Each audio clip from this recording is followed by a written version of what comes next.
Bonjour, bonsoir à toutes et tous, c'est Asker, on se retrouve aujourd'hui pour l'épisode 19 de Parlons Constitution. On va parler de citoyenneté, quelles conditions pour être citoyen.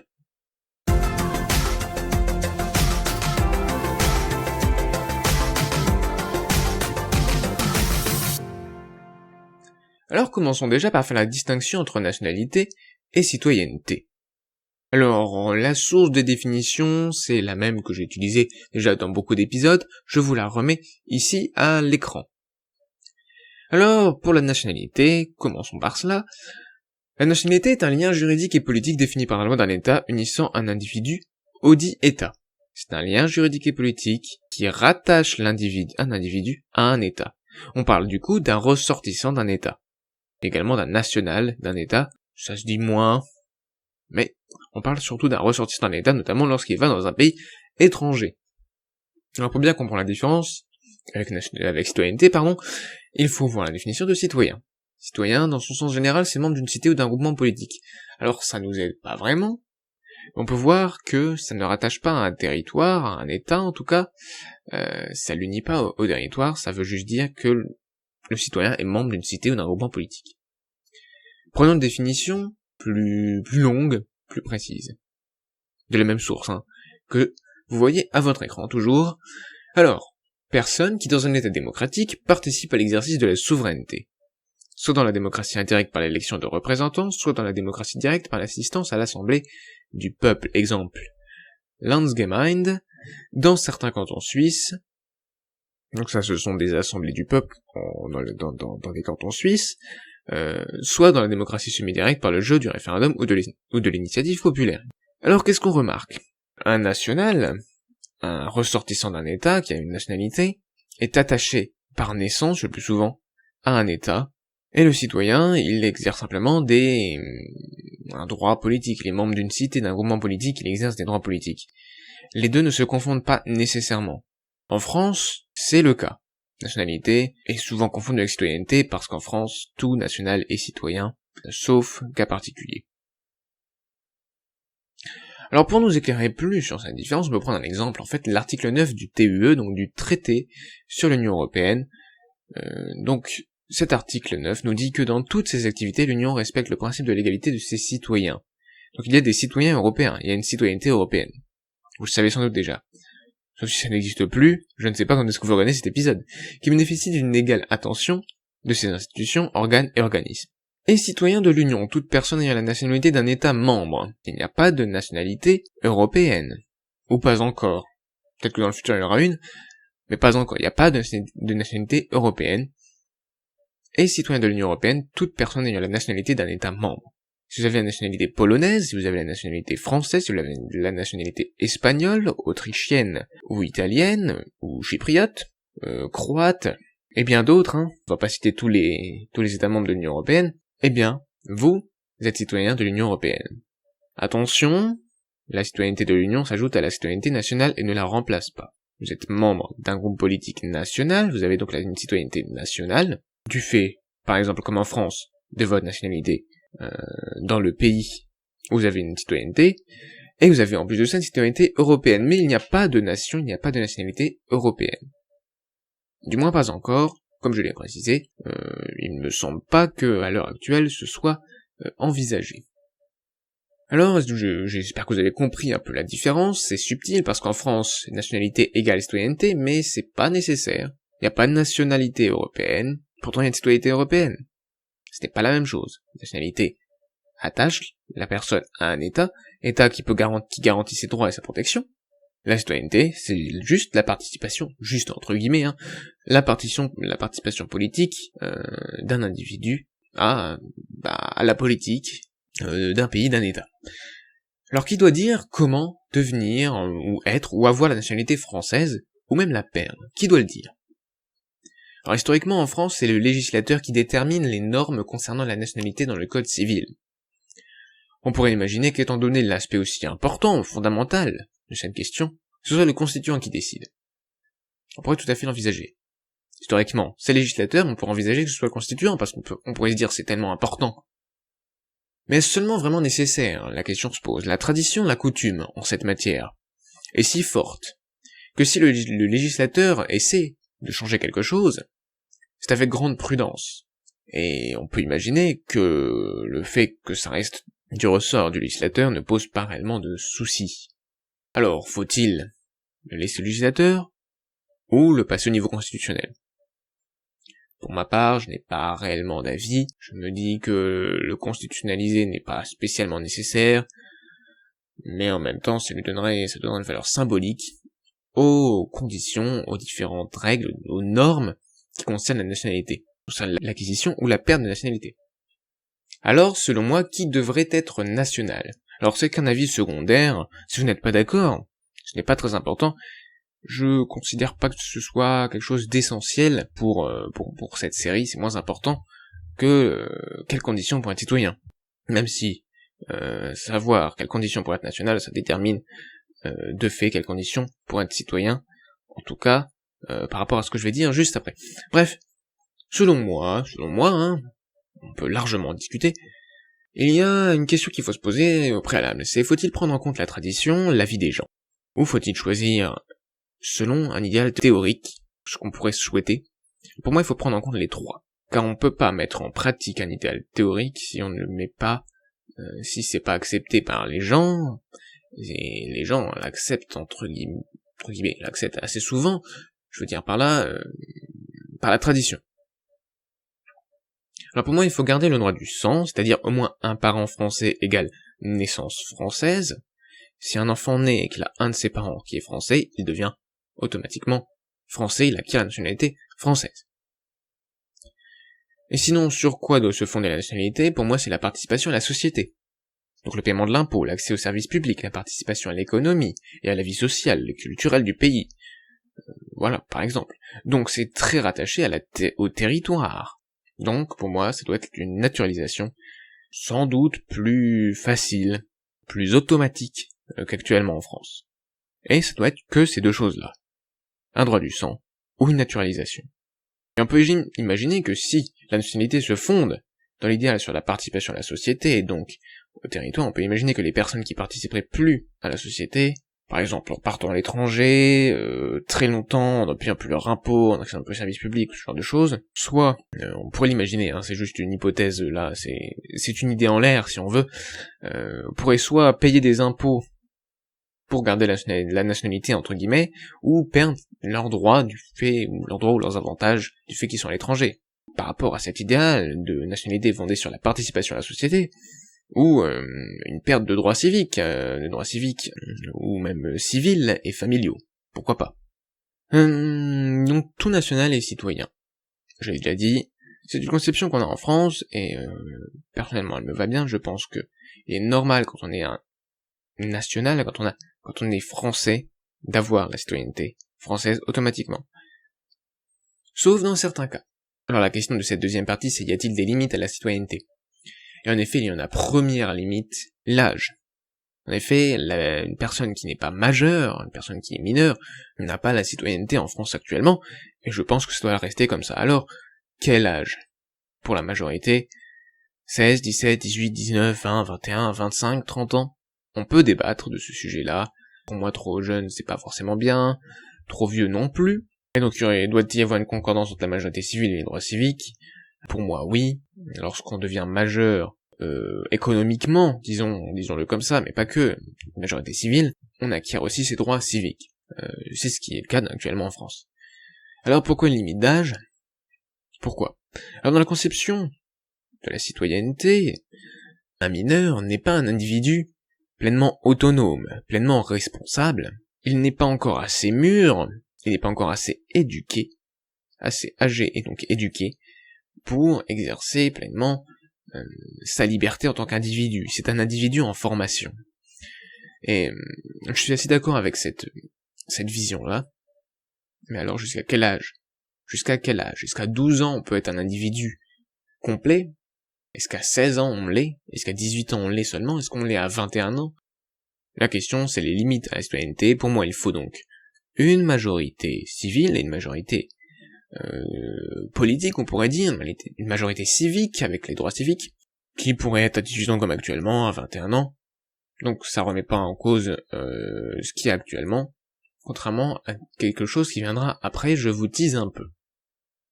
Alors, il y a également l'incompatibilité de la citoyenneté avec l'aliénation, ou on pourrait appeler le handicap mental lourd. En fait, une personne qui est suffisamment handicapée mentalement perd ses droits civiques.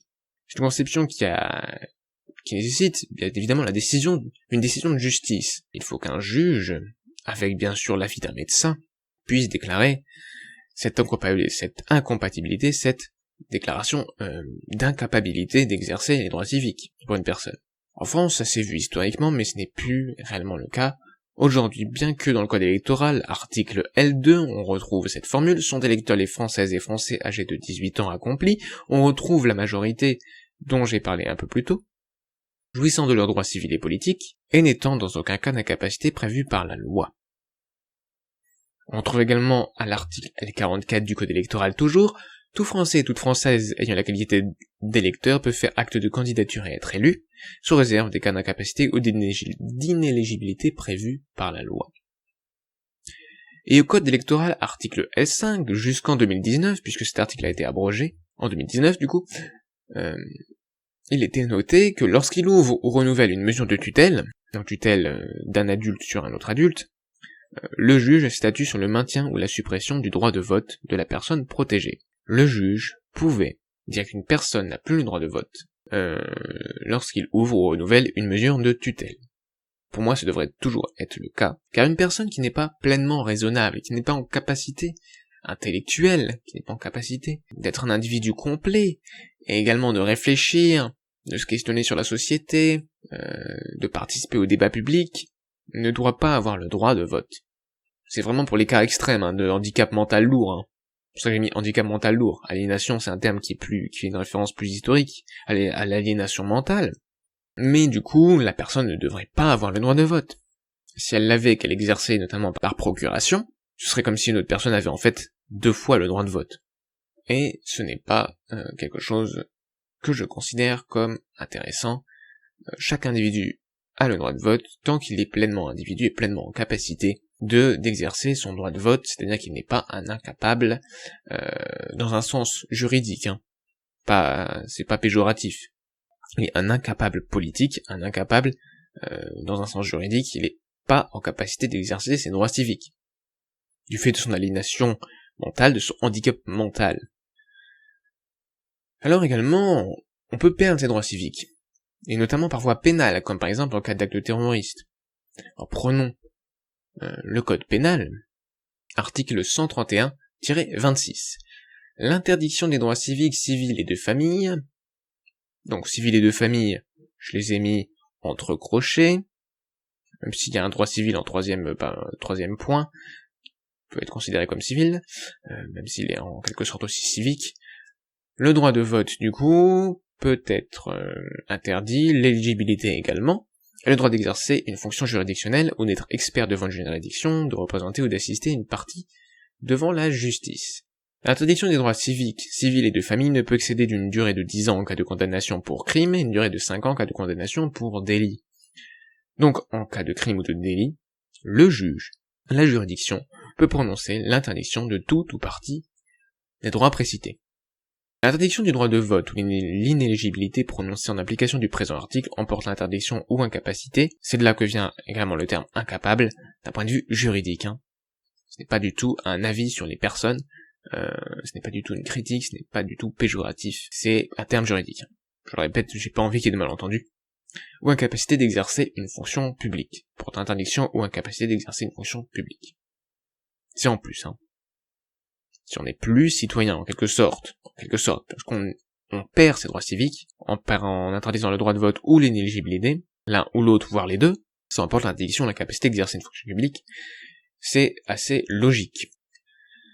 Donc moi je suis tout à fait d'accord avec ça. Maintenant on va poser une question qui va être un peu plus compliquée, vous allez voir, c'est quelque chose de nouveau que je vous l'ai dit, je ne suis pas très original jusqu'à maintenant, et là je vais être un peu plus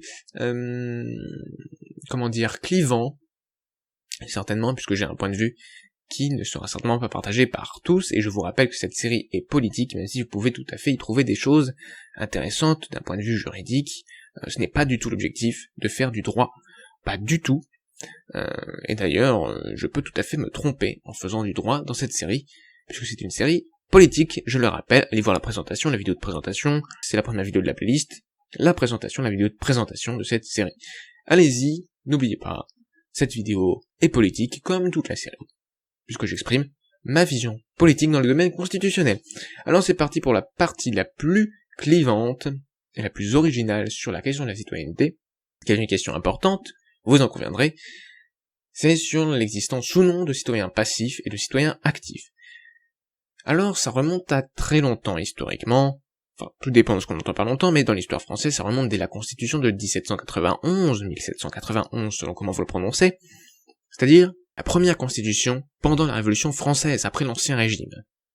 Donc au titre 3, chapitre 1, section 2, article 2, il y avait beaucoup de sous-parties, comme vous le remarquez.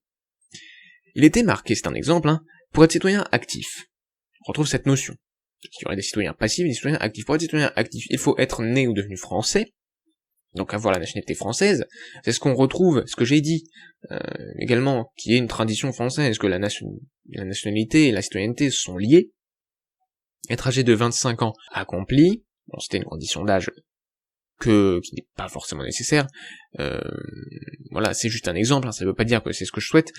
Être domicilié dans la ville ou dans le canton, depuis le temps déterminé par la loi, payer dans un lieu quelconque du royaume une contribution directe au moins égale à la valeur de 3 journées de travail et en représenter la quittance, c'est là le sens électoral, c'est là le sens, puisque pour être citoyen actif et donc pour voter, vous devez avoir une contribution directe au moins égale à la valeur de 3 journées de travail. Ensuite, il y a de n'être pas dans un état de domesticité, c'est-à-dire d'être domestique, c'est-à-dire d'être dans un état de serviteur à gage. Les domestiques, à l'époque, il y en avait beaucoup, et on considérait que les domestiques ne pouvaient pas voter, car ils n'étaient pas pleinement autonomes, ils étaient attachés à leur maître, donc au chef de maison. Le domestique était attaché à une maison, à une famille, et donc il n'était pas pleinement autonome et ne pouvait pas être pleinement individu. L'individualisme est très important dans la vision libérale politiquement de l'époque de la Révolution française, et qui va nous suivre, le libéralisme politique, jusqu'à aujourd'hui. Et je m'inscris dans une certaine mesure dans cette suite. Alors il fallait également être inscrit à la municipalité de son domicile au rôle des gardes nationales, c'est très important, et avoir prêté le serment civique. Alors, des citoyens passifs, des citoyens actifs, en faut-il, et vous l'avez sans doute compris, tous les citoyens doivent-ils avoir les mêmes droits politiques? Ma réponse viendra sous peu, mais vous l'avez sans doute déjà compris, pour moi c'est oui, je ne vous cache pas ça plus longtemps, mais la question est de savoir sur quel fondement. Et on va le voir. Alors, rappel de l'objectif de l'État d'abord. L'objectif de l'État, tel que je l'ai dit dans un épisode bien antérieur, c'est la recherche, pas le bonheur, c'est la recherche du bonheur, de tous et de chacun. L'État doit rechercher, constamment essayer de rechercher le bonheur de tous, et permettre à chacun surtout de rechercher son propre bonheur. L'individu est central. Également l'impératif de rationalité, la recherche rationnelle de l'intérêt général. L'intérêt général, qu'on pourrait qualifier de recherche du bonheur de tous. Si on est d'accord sur ce terme, mais l'intérêt général ça peut être autre chose. Est-ce que dans cette recherche du bonheur de tous, on peut y mettre l'ensemble de l'intérêt général, ou est-ce qu'il n'y a pas d'autre chose? C'est un débat qui peut tout à fait avoir lieu sur la question de l'intérêt général, mais bref, il faut, selon moi bien sûr, qu'il y ait une recherche rationnelle de l'intérêt général. Comme je l'ai déjà dit dans un épisode, pour moi il n'y a pas de constitution universelle, une seule vraie constitution qui serait universelle et parfaite, mais il y a une vérité, par contexte, on doit rechercher donc une constitution parfaite selon le contexte politique, social, dans quel pays vous êtes, et ça évolue avec le temps. Je vous renvoie à la vidéo sur la constitution, existe-t-il une constitution parfaite et universelle? Alors distinguer des citoyens passifs et actifs, mais sur quel fondement? Sur l'impératif de rationalité, pour essayer d'accomplir l'objectif de recherche du bonheur de tous et de chacun. Mais comment distinguer le citoyen actif de sa raison de celui qui n'en use pas? La question est là. Car en effet, la raison, qu'est-ce que c'est? Est-ce que c'est la logique?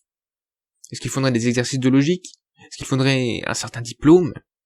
Ça se discute énormément, et je ne suis pas tout à fait d'accord avec cette idée que la raison serait que les personnes qui ont Bac+5, ou qui sont des professionnels de la logique, notamment en politique, où la logique n'a pas ne suffit pas à prendre de bonnes décisions, car une personne qui est bloquée dans la logique ne prendra jamais de décision, car il y a trop de chaînes causales, trop de causalité, trop de cause à effet, le fait que quelque chose cause autre chose, etc., etc., et les chaînes, les liens, l'ensemble des causalités, qui mèneront du coup à un constat, qui mènera et également les causalités philosophiques. Alors là, la question de la rationalité en philosophie, c'est une question encore plus... c'est vraiment très compliqué. Y a-t-il une rationalité philosophique sur ce qu'on doit faire? Déjà, parfois on a du mal, tellement il y a de choses, tellement le monde est complexe, on a du mal à trouver, à s'accorder sur les constats. Alors pour s'accorder sur la philosophie, c'est-à-dire sur ce qu'on doit faire, que devons-nous faire? Qu'est-ce qu'on doit changer dans le monde? Et qu'est-ce que le bien, notamment? Qu'est-ce que le bien? Qu'est-ce qui est le mieux? Qu'est-ce qui est le mieux? Qu'est-ce que l'intérêt général? La question de la raison est centrale, et mal définie. C'est très compliqué, quand on parle de raison, de savoir si c'est seulement la logique ou pas. Comment la mesurer? Ça pose tout un tas de questions. Alors pour moi, il n'y a qu'une chose qu'on peut distinguer, c'est tout simplement le fait qu'une personne soit sérieuse, et recherche réellement, rationnellement, autant que possible, l'intérêt général. Soit pas là à voter selon ses envies, selon ce qu'il pense, grossièrement, non, qu'il soit dans une activité de recherche politique, et donc c'est l'intérêt pour le politique.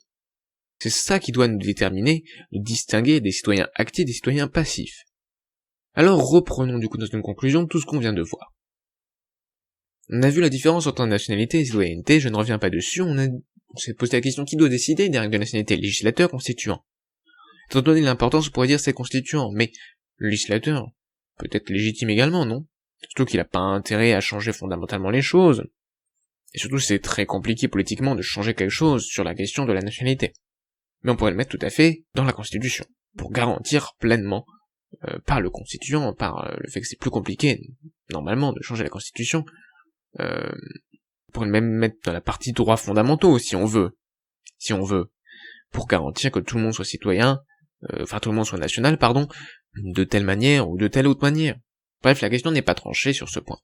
De toute façon, tout ce que je dis, c'est pas tranché. Quand je dis c'est pas tranché par moi, hein. Ça veut pas dire que quand je dis quelque chose et que je le dis de façon tranchée, c'est tranché définitivement. N'oubliez pas, l'esprit critique, la critique, le débat est essentiel. Le débat est très important, je n'ai pas toutes les réponses, c'est juste un point de vue, une vision politique personnelle. Tout national est citoyen, je l'ai dit, à l'exception des mineurs, et de certains handicapés mentaux, et délinquants ou criminels, si le juge le décide, il faut une décision de justice. Bien évidemment, le juge qui le décide, selon la loi, selon la Constitution, selon ce qui est marqué dedans, selon les normes juridiques. Il ne décide pas comme ça au hasard, toi tu as volé des bonbons, paf, plus de droit de vote pendant 20 ans. Non. Ça respecte évidemment la loi, la Constitution, mais il faut qu'un juge le décide. Ça peut pas être automatique, c'est un juge qui le décide. Alors, les citoyens passifs et actifs, on a dit qu'il fallait distinguer des citoyens qui seraient actifs. Pourquoi? Parce qu'ils ont montré un intérêt pour le politique. Alors du coup, pour répondre à la question de l'épisode, tout simplement, quelles conditions pour être citoyen? Vous l'avez compris, avoir la nationalité française, être majeur et ne pas souffrir d'une décision de justice d'interdiction ou d'incapacité, donc être incapable, la capacité d'exercice des droits civiques.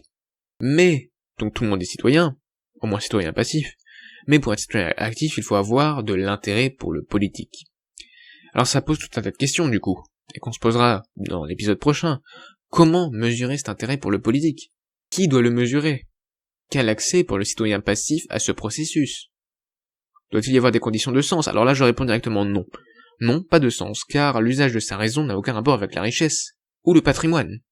Pourquoi une personne qui est plus riche, ou qui a un patrimoine plus important, pourrait exercer ses droits politiques, et pas un autre, pas une personne qui est locataire, par exemple, qui est seulement locataire, qui ne possède de rien, qui n'a pas de propriété, qui n'a pas réellement de patrimoine, à l'exception de ses meubles ou de sa voiture, qui n'a pas grand-chose, qui n'est pas très riche, mais qui a du loisir, en tout cas qui a le temps, qui s'intéresse réellement aux politiques. Pour moi, du coup, non, pas de sens. Pas de sens. C-E-N-S. Bien sûr, il y a un sens S-E-N-S à ce que je vous dis, hein.